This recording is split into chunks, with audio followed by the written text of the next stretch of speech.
We are so distant from the idea of empathy, let alone the practice of it, that we don't sometimes even know what the word means. We know it sounds something kind of like sympathy. Sympathy is to understand where somebody else is coming from, to acknowledge somebody else's pain. Empathy is to feel their pain. To feel their pain. The Prophet ﷺ exhibited this beautiful, unbelievable quality of empathy. And I want to share very quick, rapid fire, so try to stay with me. I just want to share a couple of examples of this empathy in regards to different people. How he would practice his empathy with different people. It didn't matter who it was. When Ikrimah, the son of Abu Jahl was the man who had declared war against the Prophet ﷺ, the Muslims and Islam. He had killed Muslims just for believing. He had tortured Muslims just for believing. And he was at the head of multiple plots to assassinate the Prophet ﷺ. He eventually led an army into the battlefield with the intent of killing the Prophet ﷺ and as many Muslims as possible. This man made it very clear what his position was in regards to the Prophet ﷺ and Islam. And eventually died with those same convictions. His son, who had fought by the side of his father, and in fact continued his father's work after his father's death, he is now coming to Mecca to meet the Prophet ﷺ after the conquest of Mecca. And the Prophet ﷺ, when he receives the news that Ikrimah has entered Mecca and he's on his way to see you, the Prophet ﷺ turns to his companions and he says, his father's name was Amr bin Hisham, and they used to call him Abu al-Hakam because he was a leader of his people. But the Muslims used to call him Abu Jahl because of his actions and his conduct. The Prophet ﷺ turns to the Muslims, the believers, and he says, Ikrimah is coming. And I am hopeful that he will embrace and accept Islam. In his presence, none of you should refer to his father as Abu Jahl because it would hurt his feelings. Even if he becomes a Muslim and he recognizes that his father was wrong in his beliefs and his ideas and in what he did, it is still his father and it would hurt his feelings to hear people, his new brothers and sisters in faith, to refer to his father as the father of ignorance. So do not refer to him as Abu Jahl in the presence of his son Ikrimah. This is the graciousness of the Prophet ﷺ. This is his empathy.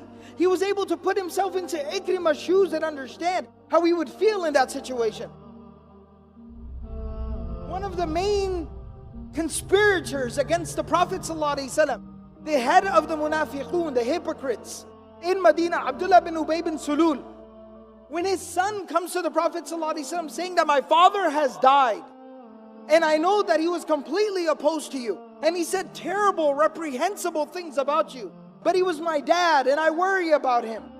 The Prophet ﷺ on the spot removes his shirt, takes off his own shirt, and he gives it to him and he says, wrap him in this, use this as his shroud and bury him in that. What would we do to have the shirt of the Prophet ﷺ? Can you imagine being buried in the clothing of the Prophet ﷺ? What an honor, what a blessing. And even though Allah subhanahu wa ta'ala made it clear, this would not forgive his sins and what he had done wrong. But the Prophet ﷺ at that time is thinking of the son and putting himself in the son's shoes. Imagine what he feels like losing his father. That's empathy. The Prophet of Allah sallallahu alaihi wasallam, very touching story. His grandson Hussein radiallahu ta'ala anhu, the son of Ali and Fatima radiallahu ta'ala anhuma. Hussein radiallahu ta'ala anhu, he was the younger of the two brothers, Hassan and Hussein radiallahu ta'ala anhuma. May Allah be pleased with both of them.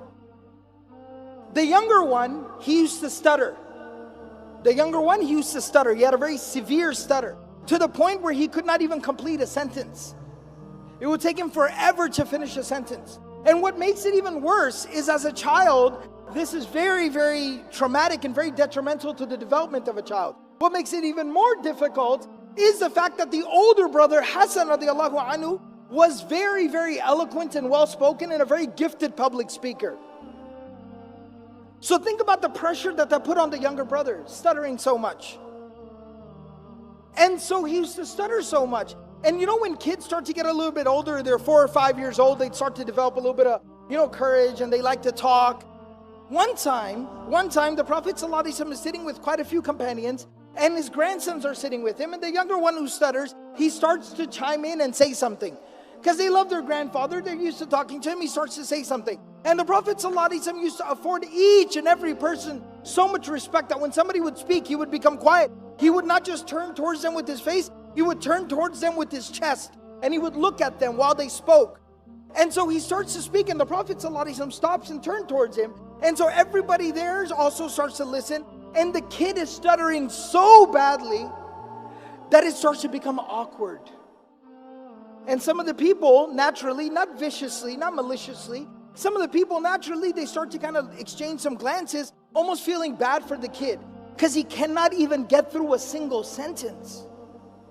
It starts to get really kind of like awkward. And the Prophet ﷺ never once interrupts him. He does not finish his sentence for him. But the companions, they say, they looked at the face of the Prophet ﷺ on how is he reacting, and they said he had a big old smile on his face, and he was looking at Hussein radiallahu ta'ala anhu, smiling and listening to him quietly. He didn't care if it took 5 minutes for him to finish what he was saying, but he let him finish what he was saying. And when he was finished saying whatever he was saying, the Prophet ﷺ at that time turns to everybody else that is sitting there, because everyone was so weirded and awkwarded out. He turns to everyone and he says, لَقَدْ وَرَثَهَا عَنْ عَمِّهِ مُوسَى. He inherited this from his uncle Moses, referring to Musa alayhi salam and the fact that he used to stutter. That don't feel bad for him, envy him that he shares a trait with one of the great prophets of God, Musa alayhi salam. He turned that negative into a positive, putting himself in that child's shoes and realizing what he needed at that time. He needed love and support and acceptance for who he was, for however he was. And the last story about empathy that I'll share here is a very touching story. Bashir radiallahu ta'ala anhu, a companion of the Prophet ﷺ, he was an Ansari. He had gone out for one of the campaigns, the military expeditions. And when the Prophet ﷺ did not go on this particular journey, so when they would return back, he would go outside of Medina to welcome them back. And all the kids whose fathers had gone out, they would also go out there to welcome their fathers and their brothers and their uncles, etc. home. So they're out there and they're all waiting for people to come back. And as slowly everybody is coming back, and the Prophet ﷺ would wait, and then he would come at the back of the army. He would be at the end watching over everybody, the shepherd. And the son of Bashir radiallahu ta'ala anhu is standing there, climbed up on a rock looking for his dad.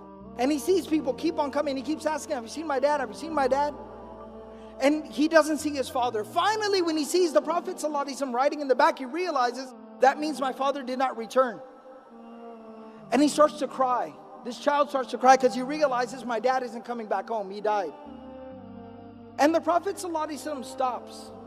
He's riding his animal. He stops and he picks him up and he hugs him and he continues to hold him until he stops crying. He calms down. And then he says to him, he says, أَمَا تَرْضَى أَنْ أَكُونَ أَنَا أَبَاكَ وَعَائِشَ أُمَّكَ. Don't cry, don't worry. If you need a father, I will be your father from today, and Aisha will be your mother from today. To embrace somebody else's child as your own. Empathy. And look how it beautifies a person's conduct and character. How it beautifies a person. This quality is central to the prophetic character.